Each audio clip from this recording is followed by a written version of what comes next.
She was on the road and was headed for home. She didn't dare look back as she traveled further and further away from the horrible place where she was held captive by her worst nightmare. At first, she didn't notice that she was going above the speed limit, but whenever she realized it, she slowed down.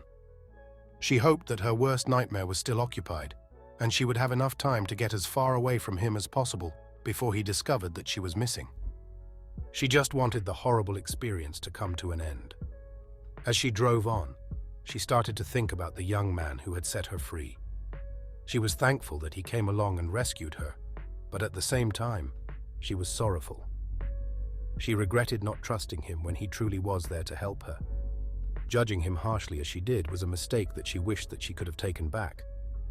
Unfortunately, there was nothing that could be done.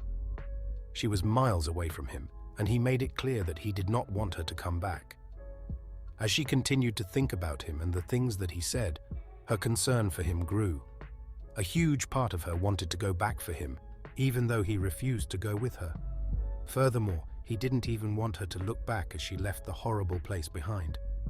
She wanted to forget about him and the entire situation, but she just couldn't. She feared the possibility of something terrible happening to him. She continued to think about the things that he told her, and she thought about when he told her that he couldn't let the horrible man know that he was close by and that he wanted to remain hidden. It caused her to fear for his safety even more. What if the horrible man spotted him? What if he found out that it was the young man who set her free? What would he do to him? At that moment, she pulled her car over. She wasn't sure what to do at that moment. She was finally free, with no sign of her worst nightmare in sight. She knew that if she went back, she would put herself at risk of being pursued and possibly captured again. But at the same time, she feared that the young man would truly be in danger if he was discovered by his father. She wasn't sure if she could live with the thought of something bad happening to him. She glanced at the rearview mirror to see if there was anything coming from behind. There was nothing. She then sighed before she put her car in drive. She glanced in the rearview mirror before she continued her journey as she headed further away from her prison and closer to home.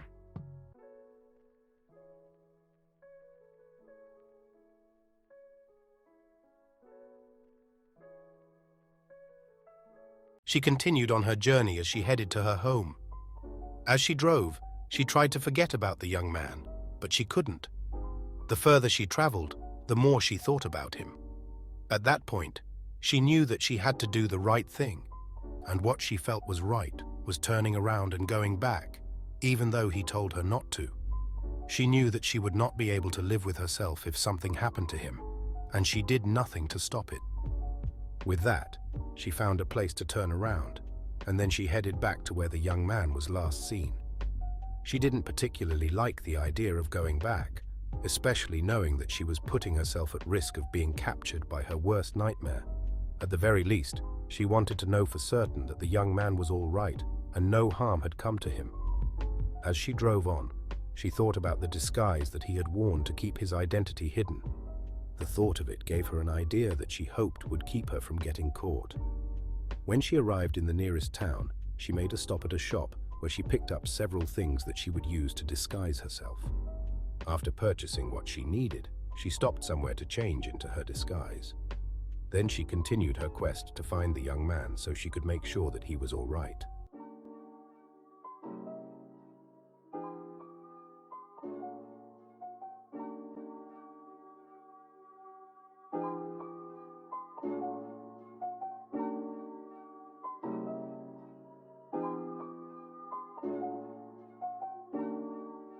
Before she left the town where she had stopped, she decided to make one more stop to refuel her car.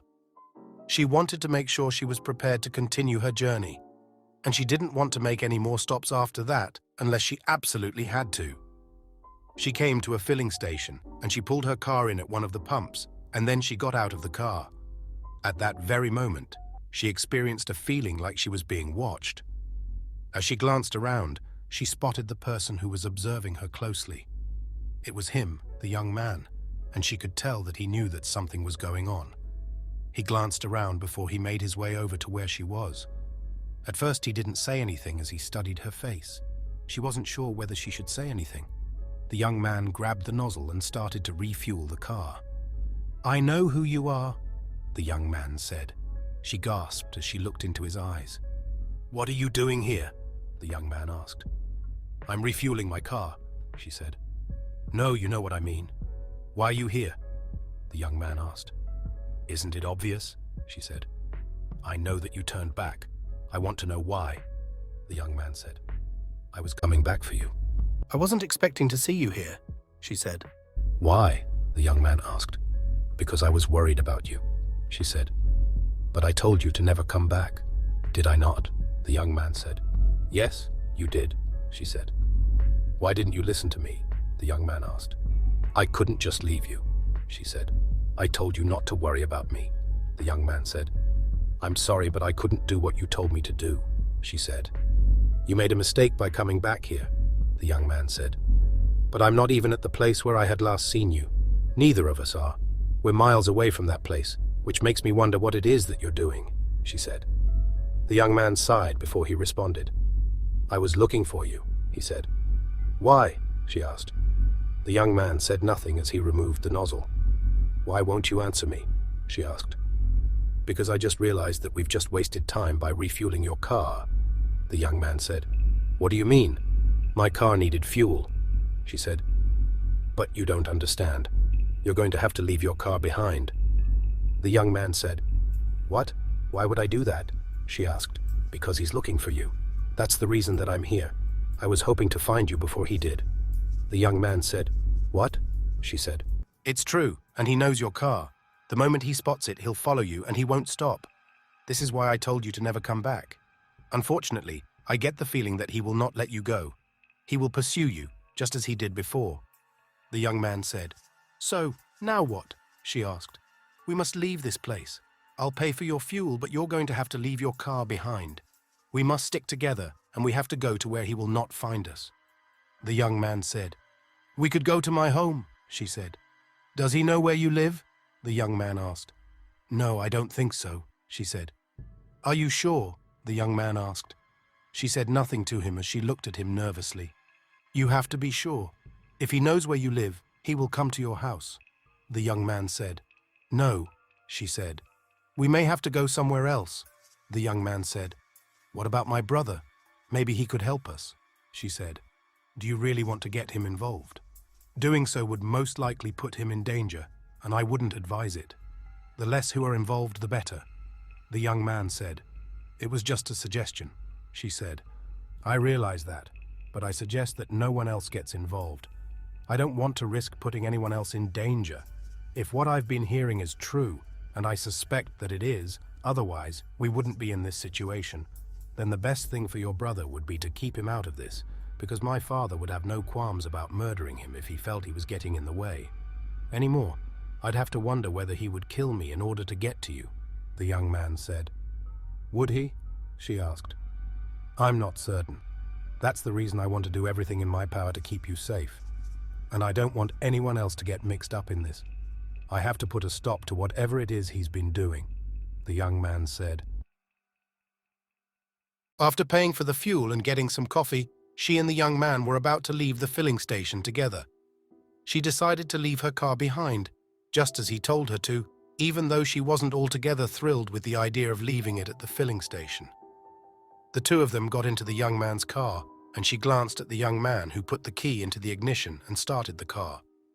She could see that something wasn't quite right about the young man, and she was left with feelings of concern.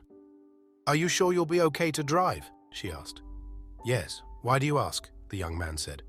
"Because it seems like you're not feeling well," she said. "I'll be fine," the young man said. He then put the car in drive, and the two of them left the filling station.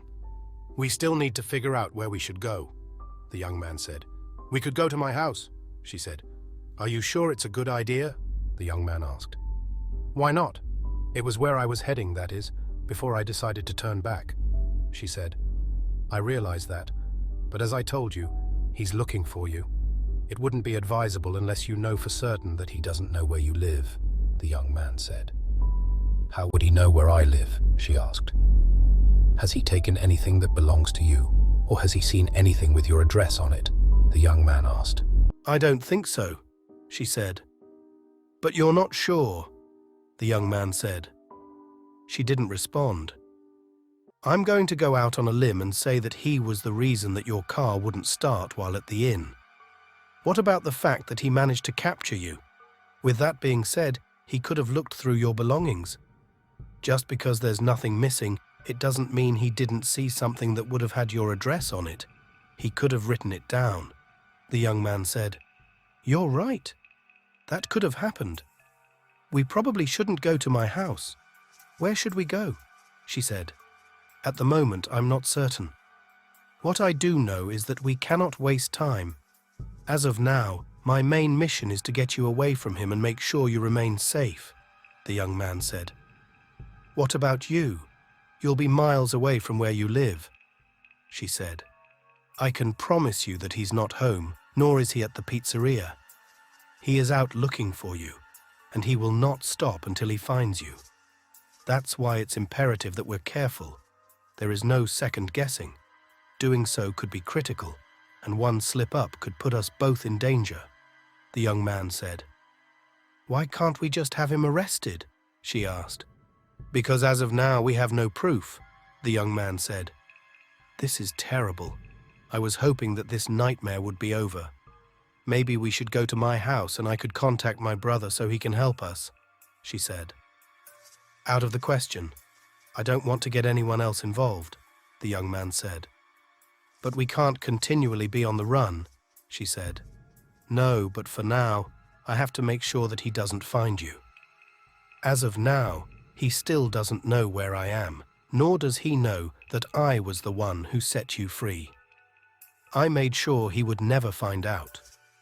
Not only did I set the alarm, but before that, I also disabled the security cameras, so he would never see what happened. I was extremely careful and made sure I wasn't seen, because I can tell you right now that he did check the footage to see what happened, or at least he tried to. Thankfully, he'll never know what happened. Setting the alarm was a diversion that took him away from you, so I would have a chance to help you, the young man said.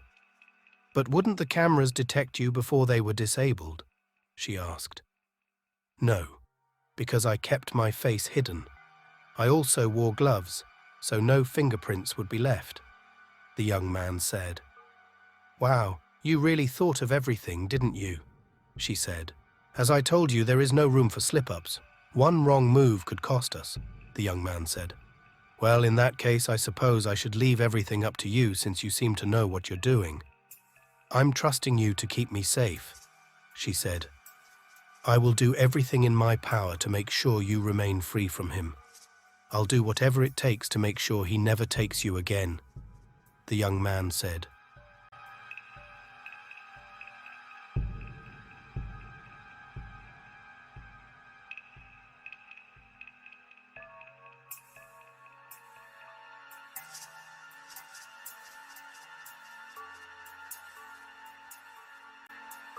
The young man continued on his quest to get her to safety, and he drove on for several hours. He refused to stop unless it was absolutely necessary. As they traveled further, she became more and more concerned for him. She could see that he wasn't feeling well, and as time went on, he seemed to be feeling worse and worse. Are you sure? We shouldn't stop, she said. The young man said nothing as he kept his focus on the road.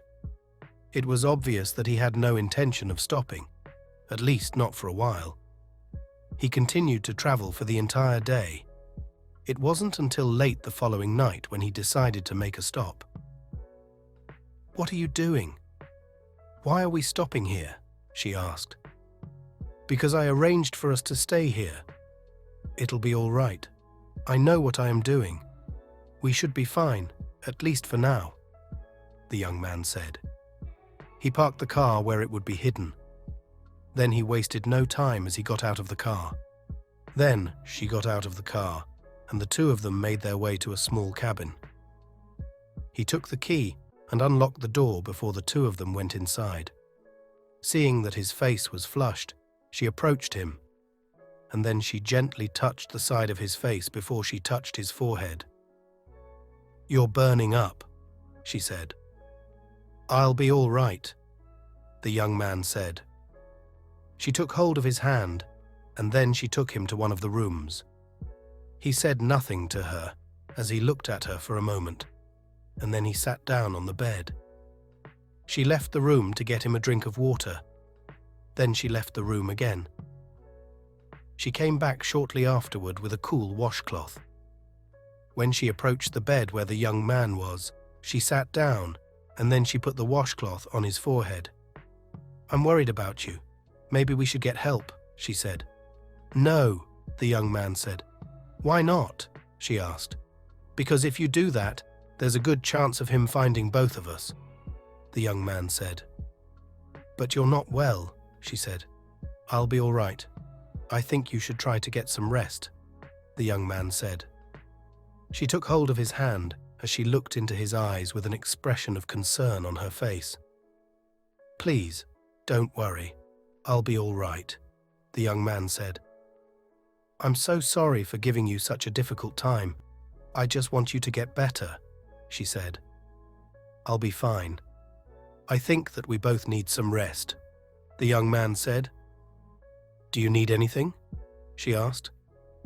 The young man said nothing as he started to doze off. She sighed as she looked at him for a moment. Then she left the room and went into another room to try to get some rest.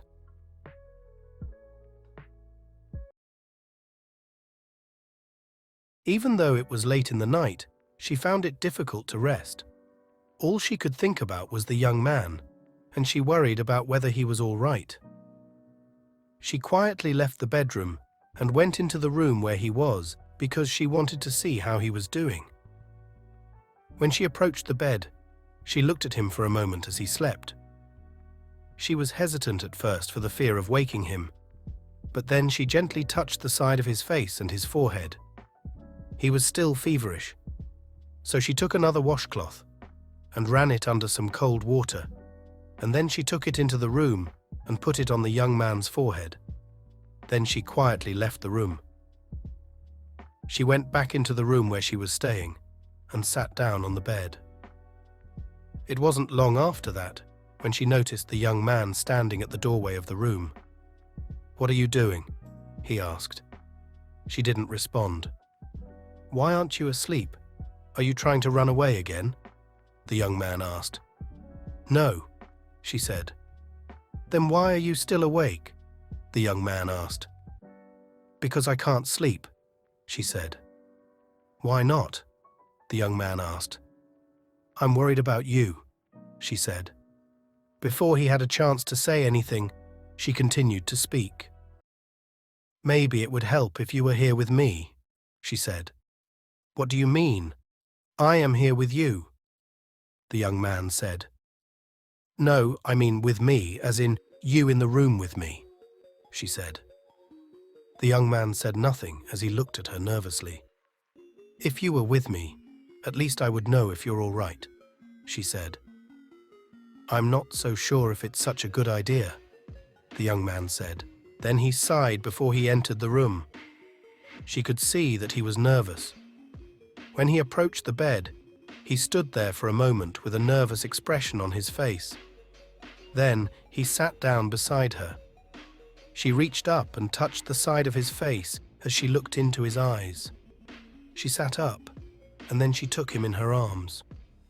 She could feel the rapid beating of his heart as he rested against her. He let out another sigh as she gently touched the side of his face. As time went on, he became calmer, and eventually, he drifted off to sleep. She looked at his face, and then she smiled. Suddenly, she felt butterflies in her stomach as she continued to look at his face. Then she kissed his forehead, before she sighed as she hugged him. It wasn't much longer after that when she also fell asleep with him resting in her arms.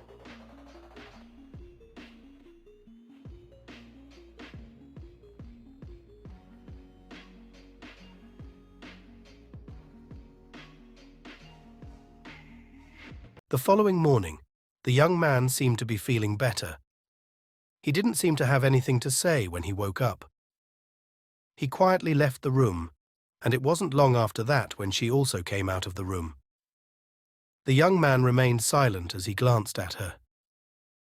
She sighed as she glanced at him, and she was about to leave the room when the young man broke the silence. "You know, I have yet to figure you out," the young man said.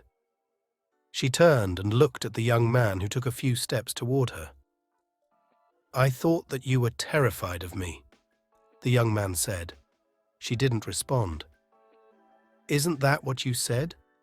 Yet last night you wanted me to spend the night in the room with you," the young man said. "No, your father is the scary one. As for me wanting you to be in the room with me, I just wanted to make sure you were all right," she said. "Have you forgotten that I look just like him? You said so yourself," the young man said. "But there's something different about you. You're not scary like him," she said. "I'm not sure if I like where this is going," the young man said. "I'm just trying to say that I'm not afraid of you. I'm willing to trust you," she said. "Right," the young man said. As she studied his face, she felt butterflies in her stomach. He, on the other hand, seemed bewildered as he looked at her. "I'm glad that you're feeling better," she said. "I told you that I'd be all right," the young man said. "So, now what should we do?" she asked. "For now, we should stay here. At some point, we're going to have to find some things to eat. We'll have to be careful. I'd like to think that he wouldn't find us here, but we can't be too careful," the young man said. "How do you plan to stop him?" she asked. "I haven't figured that out yet. I suppose I could try to figure that out while we're here," the young man said. "I'm sure you'll figure it out, but what will you do after you stop him and undo what he's done?" she asked. "Firstly, I have to find out whether the things I heard were in fact true. Judging by the current situation that we're in, I get a bad feeling that they are true. As for what I'll do afterward, I haven't really thought about it, since I don't really know how long it will take to fix the mess that he might have created," the young man said. "Oh," she said. "Are you all right?" the young man asked. "I suppose. Do you think I'll ever be able to go home?" she asked. "I'm not certain," the young man said. "I wish you could be there with me," she said. "What?" the young man said. "I mean," she said, "as I told you before, I don't know when or if you'll be able to go back there. There's a good chance of him knowing your address," the young man said. "Right. When this is all over, do you think we'll ever see each other again?" she asked. The young man didn't respond. "I was really hoping that we would," she said. "Why?" the young man asked. She didn't respond.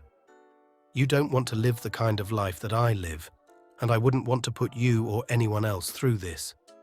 If what I fear is happening is in fact happening, then I suggest that you please don't waste your time on me," the young man said.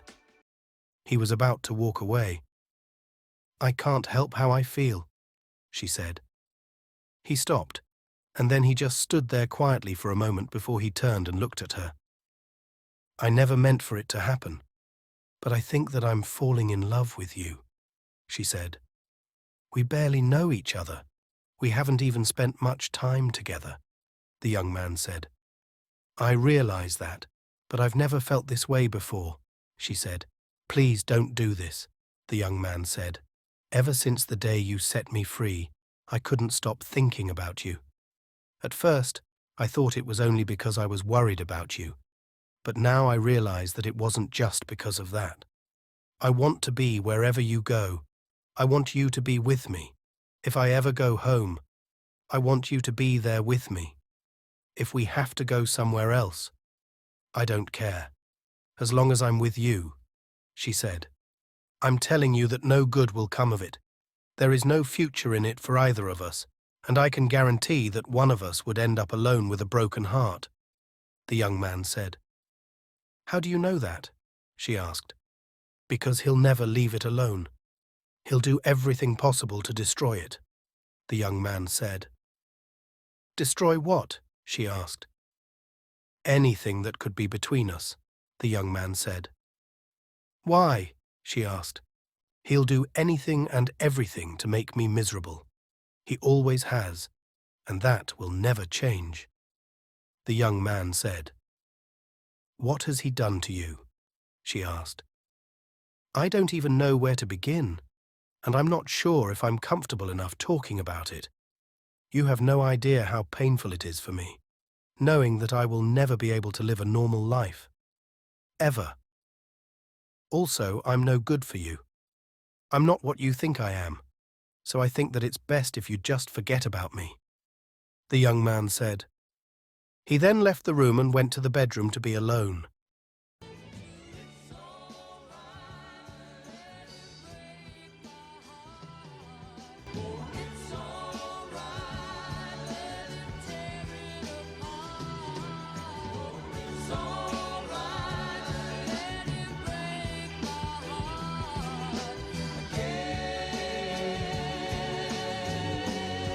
Since it was obvious that the young man wanted to be left alone, she decided to go out to search for food. She quietly went outside and walked away from the cabin where the two of them had been staying. She managed to find some berries that weren't far from the cabin, and she started picking them. After she had finished picking the berries, she went back to the cabin. Just as she opened the door, she saw the young man standing there with his arms crossed and with an angry expression on his face. Why? He asked. I was just picking these berries, she said. Get inside, the young man said. She looked at him nervously as she stepped inside, and then he closed the door behind them. I was just heading out to look for you. I figured that you decided to leave again, the young man said. No, of course not, she said. Why would you go out there? The idea is to not get caught, and there you are going outside in broad daylight, the young man said. She didn't respond. Why would you do that? Are you trying to get us caught? The young man asked. No, course not, she said. You could have at least told me that you were planning to do that. I would have come out with you, the young man said. I figured that you didn't want to be bothered. Please don't be mad at me, she said. I was worried about you, the young man said. I'm sorry, she said.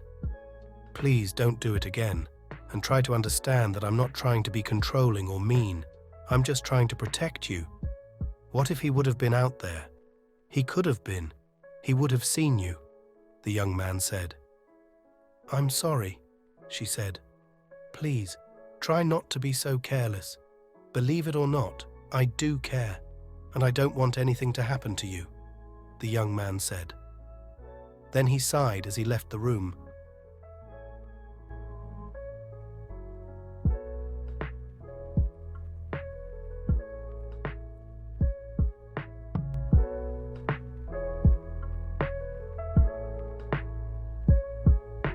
She could see that the young man was upset, and she wasn't sure whether she should try to speak to him or just let him be. It seemed obvious that he didn't want to be bothered at the moment, even though she didn't want to leave things as they were. She then decided that it was probably best to give him space and time to cool down. She decided to go into the other bedroom. When she entered the room, she closed the door behind her, and then she walked over to the bed and sat down. As she sat there, she thought to herself and wondered if the nightmare would come to an end and if her life would ever be normal. Then she thought about her brother and how much she missed him. She also remembered that she had called him before she had gotten caught by her worst nightmare. By that time, he was probably worried about her. The more she thought about it, the more she realized that she needed to contact him. She got up from where she was sitting, and she left the room to find a telephone, since there didn't seem to be one in the bedroom. She searched the entire place, but she didn't see a phone anywhere.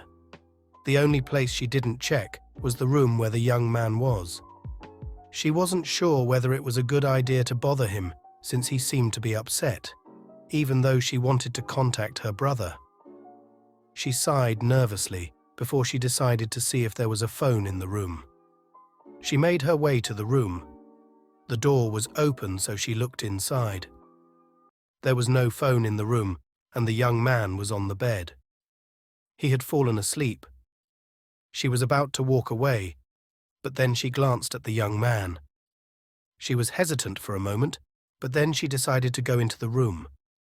When she approached the bed, she stood there for a moment as she kept her eyes on the young man. Suddenly, she felt butterflies in her stomach. She became nervous as she looked at him, and then she took a deep breath before she released it slowly. She was about to leave the room, but then she stopped herself. She gently touched the young man's face, and then she kissed him. Fearing that he would wake up, she left the room, and then she went back into the other bedroom and closed the door behind her. "I can't believe I did that," she thought to herself. She walked over to the bed and sat down. At that moment, she was afraid to leave the room, and she wasn't sure if she would be able to face the young man because of what she had done.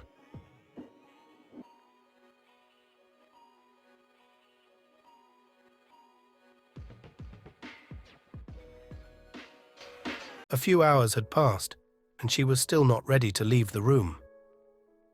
Everything remained quiet, so she figured that the young man was still asleep. Then suddenly, there was a knock on the bedroom door, and she became apprehensive and said nothing. "Hey, are you all right?" the young man asked. She didn't respond. Then things became quiet again. She sighed before she laid down on the bed.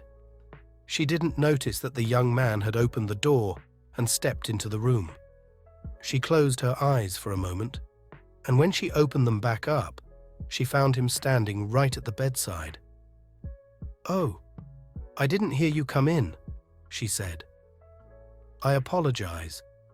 I wasn't meaning to intrude or be rude. You didn't answer when I knocked and asked you if you were all right, so I decided to see if you were okay," the young man said.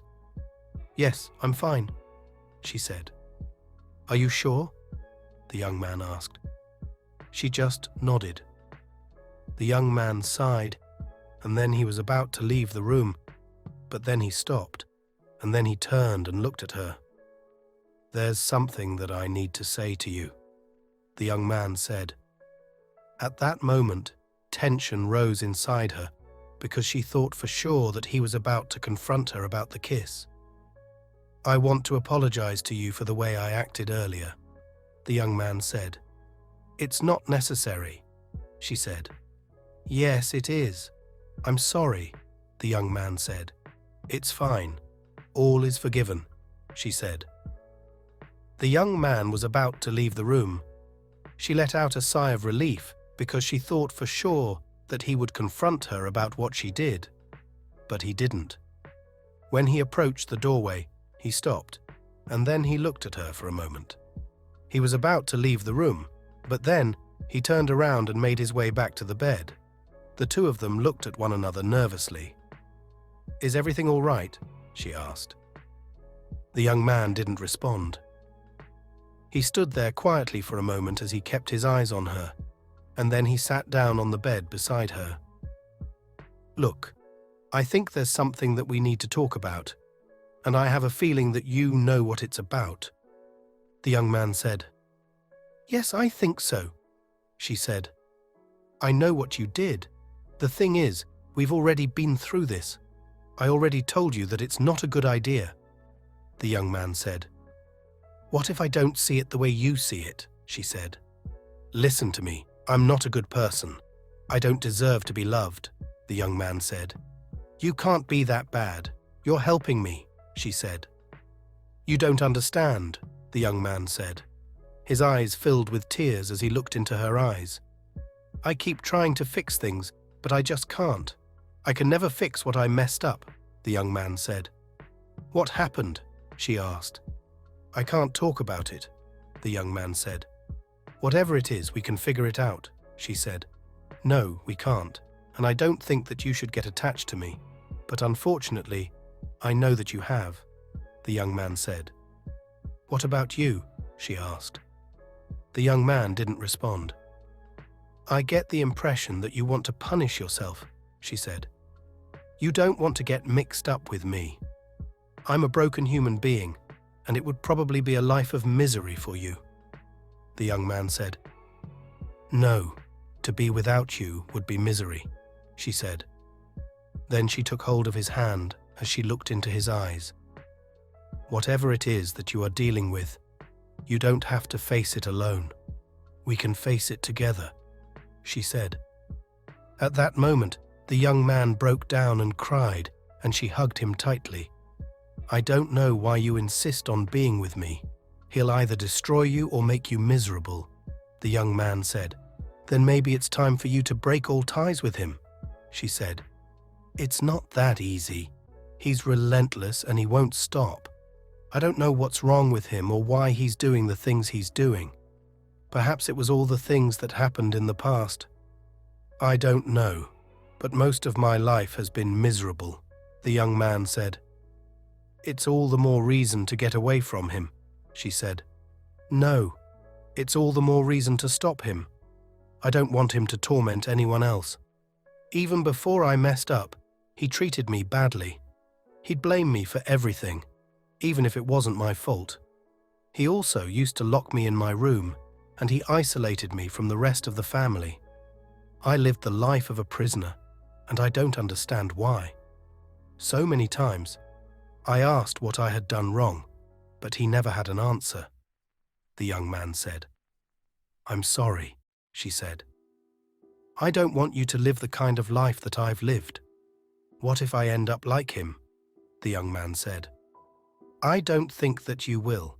It seems to me like you want to fix your mistakes, while he just wants to make things worse, she said. But I can't fix it, no matter how badly I want to, but I can stop him, the young man said.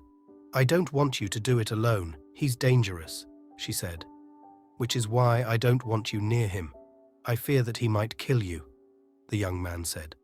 But he might kill you, she said. The young man sighed. If only we could find the evidence that could put him away, she said. I'm working on it, but for now my main focus is protecting you, the young man said. When and if this nightmare ever ends, I'd really like for you to stay with me. It could be a new beginning for both of us. I realize that at the moment you don't want to get involved with anyone, but I hope that you could at least think about it. Don't ever ask me to just forget about you, because I won't. I can't, nor do I want to. And I'm hoping that I won't have to go on with the rest of my life missing you, because I will, she said. I won't forget you either. It is too bad that we couldn't have met under better circumstances, though I'm not sure whether it would change my current feelings, the young man said. What exactly are your feelings? She asked. I think you know where I stand. I've made it clear, the young man said. Yes, you push me away because of the situation that we're in, and because you want to punish yourself. What are your true feelings? She said. The young man said nothing as he looked into her eyes. Why can't you answer me? She asked. I think it's too soon, the young man said. Do you? Or are you trying to run from how you truly feel? She asked. I'm not ready for this, the young man said. Can you look me in the eyes and tell me that? She asked. He said nothing as he looked away. You don't have to keep doing this. You don't have to keep torturing yourself. You don't have to be alone and miserable, she said. It's what I deserve, the young man said. No, you are a good person. I can tell, she said. No, I'm not, the young man said. He then got up and he looked at her with a sorrowful expression on his face. He was about to walk away when she got up and took hold of his hand. No, I'm not going to just let you walk away, she said. The young man said nothing to her as they looked into each other's eyes. Then she closed her eyes and kissed him. I'm sorry. I can't do this. I just can't, the young man said. Then he turned and walked away.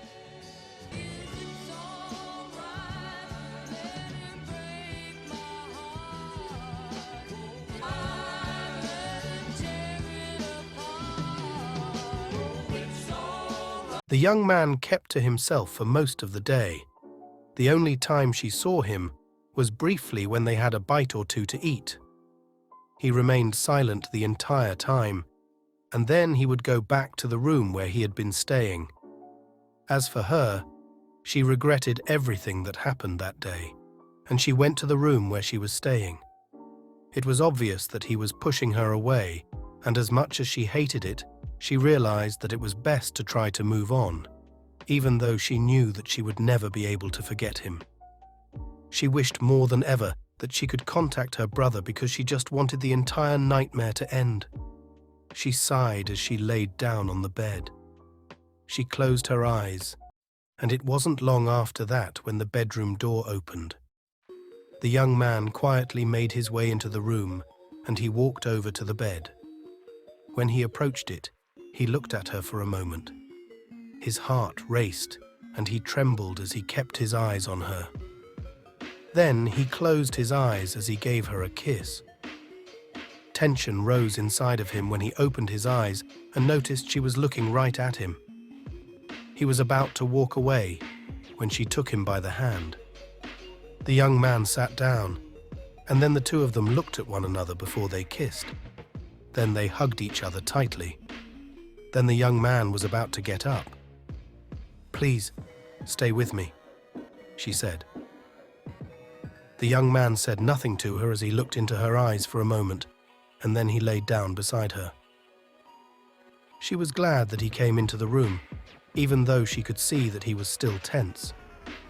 She smiled as she looked into his eyes as she gently touched the side of his face. She knew that she would never be able to forget him as her feelings for him continued to grow.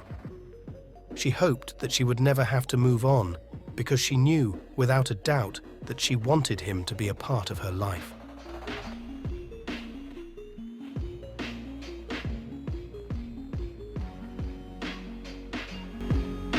The next morning, when they woke up, the young man was about to leave the room when she took hold of his hand. "Please don't go," she said. The young man looked at her for a moment before he laid back down. "There's something that I need to say," he said.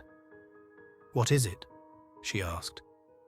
"I want to apologize for intruding. I didn't want to leave things as they were," the young man said. She said nothing as she looked into his eyes. "Perhaps I should go," the young man said. He was about to get up when she took hold of his hand again. "Please don't," she said. The young man looked at her nervously. "You don't need to do this. You don't have to push me away," she said. The young man sighed, and then he rested against her. "I'm sorry," he said. "I know that your father hurt you in the past, but that doesn't mean that you have to push everyone away who care about you," she said. "I don't want you to get hurt. I don't want you to have to live the kind of life that I've lived," the young man said. "It doesn't have to stay that way, nor do you have to be alone," she said. "I've been alone for most of my life," the young man said. "I know, you told me," she said. "For most of my life, I've lived the life of a prisoner, isolated from everyone else," the young man said.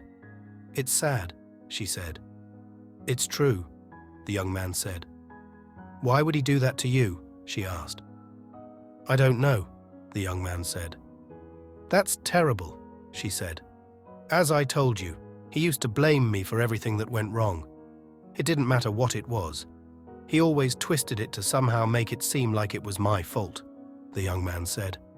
"I really think that you need to get away from him," she said. "It's not that simple. He's a very controlling and manipulative man," the young man said. "You're away from him now," she said. The young man didn't speak. "Don't go back to him. Now that you're away from him, start a new life for yourself. It sounds like the situation that you were in was extremely toxic and damaging. You don't need that," she said. "I'll still have to stop him," the young man said. "Why does it have to be you? It sounds like you've been through enough," she said. "It's just something that I have to do," the young man said. "If that's how you feel, but I think that you should break away from that horrible situation and start your own life. You deserve better than how he's been treating you, she said. I don't, the young man said. That's what he made you believe. He deserves to go to prison for what he did, she said. Then she hugged him tightly as she continued to speak to him.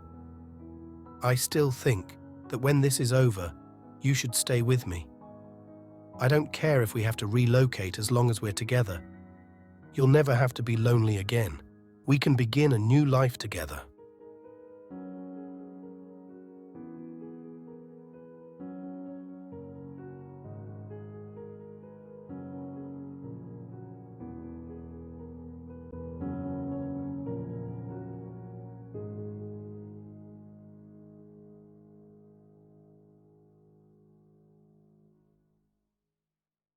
As time went on, she and the young man grew closer.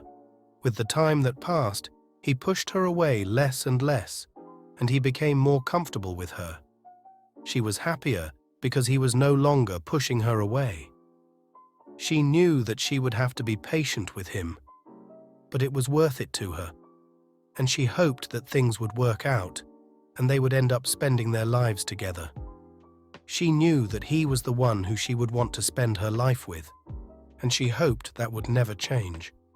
She also hoped that he would feel the same way.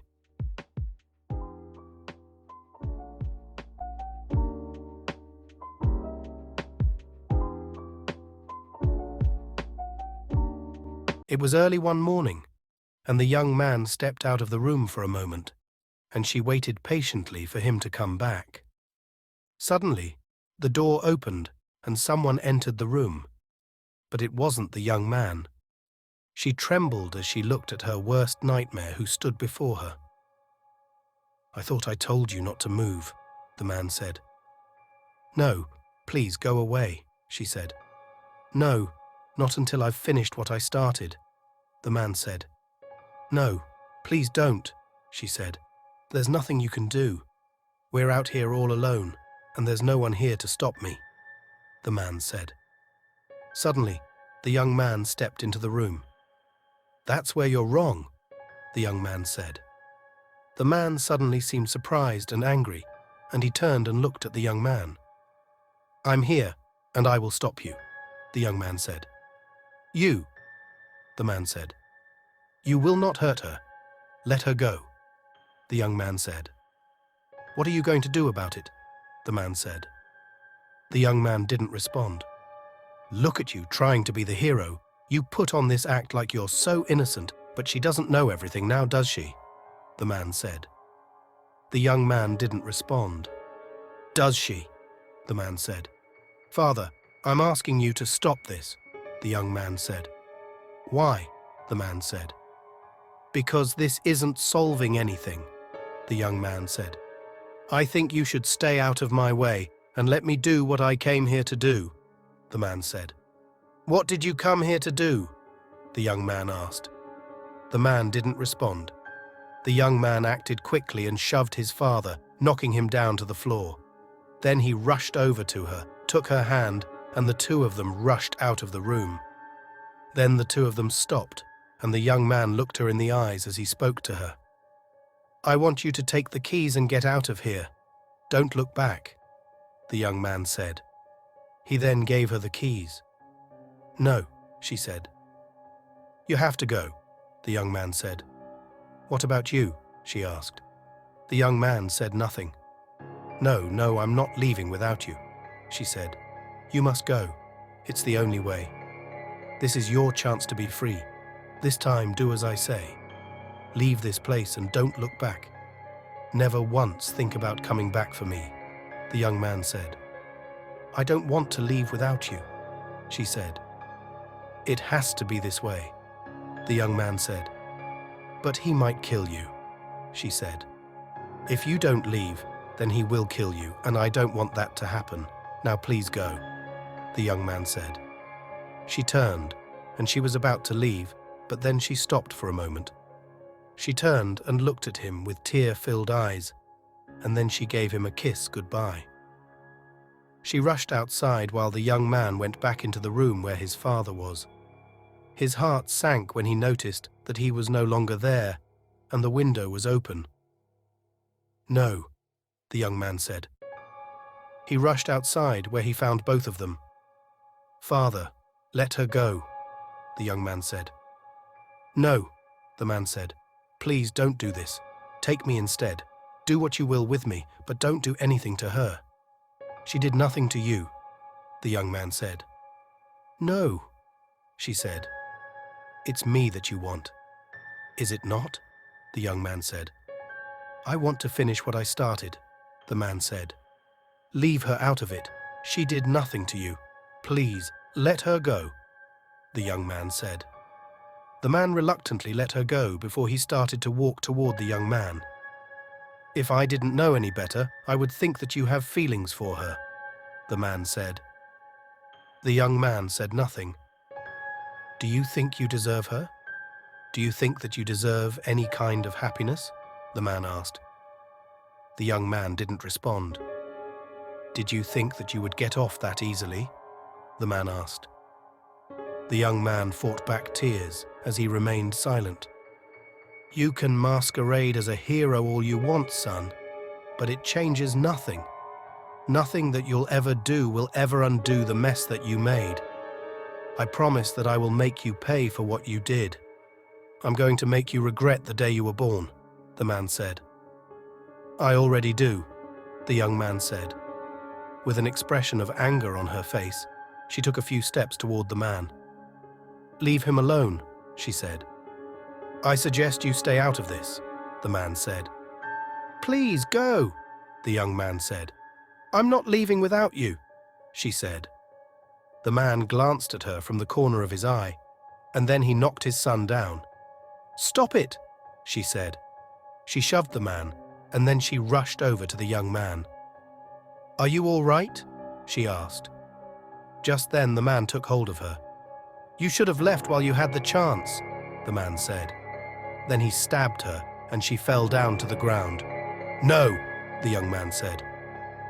The man looked at his son angrily as he spoke. "Do you see what you caused? This is all your fault," the man said. The young man's eyes filled with tears as he looked at her. He tried to rush over to her, but the man took hold of him.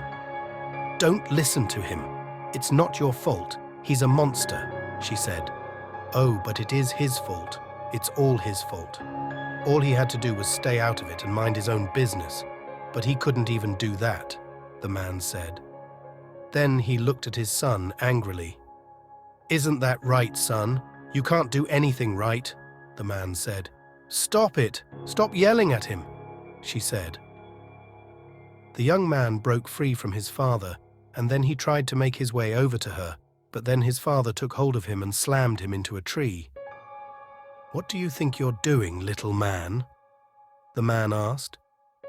"She needs help," the young man said. "No, I have you both right where I want you. I just killed 2 birds with 1 stone. I finished what I started, and in the process, I hit you where it hurt, which is most delightful because I want you to suffer tremendously. As for you, I'd suggest you keep your mouth shut if you know what's good for you, or else you'll be next," the man said. "Is that a threat, father?" the young man asked. "What do you think?" the man said. "Go ahead. I'd be better off," the young man said. His father scoffed. "No, death would be too good for you. You're not getting off that easily. I'd rather make you suffer, and that's what I plan to do, and I will enjoy every minute of it," the man said. "No," she said. The man ignored her as he took his son away. "What about her?